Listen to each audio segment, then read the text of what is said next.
Next category, we have Worst Match of the Year. And here are the nominees. Okay. First off, Mark Henry versus Ryback from WrestleMania 29.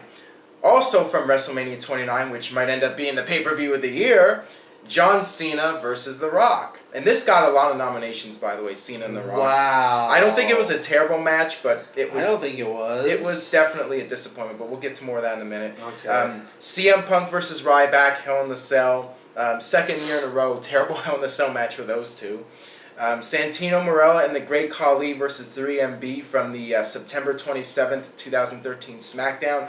And if you don't remember that, that was the match where they had Santino's Cobra with the flute. You know, they were playing the flute and the snake was, you know, moving towards it or whatever. I remember. You remember that? I remember. And then two from Survivor Series, the Divas Elimination match and Big Show versus Randy Orton. You know, it's funny that's on there because the Divas match from Raw I thought was worse than the Divas match from the Survivor Series. That's how bad it was. Yeah. Oh my God. Why do a rematch of something so preposterous? I mean, granted, it was the end of the big, you know, Divas feud they've had for the most part of this year, but oh God, it was bad. It was bad. Of those, I originally picked Ryback and Mark Henry.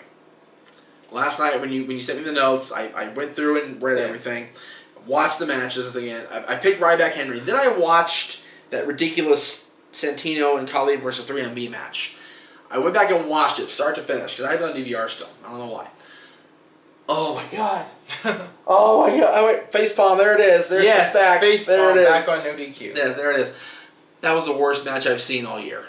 By far. Yeah, I mean, that match was comically bad, but I think in terms of being on a high profile stage, I have to go with Big Show and Randy Orton from Survivor Series because, you know, that match, the crowd was completely dead for it. It was the main event of what's supposed to be your fourth biggest pay-per-view of the year, and you had the crowd chanting boring, chanting for Daniel Bryan, and another finish that nobody liked. I mean, just everything about it was a disaster. So, I mean, that's my pick for the worst match of the year.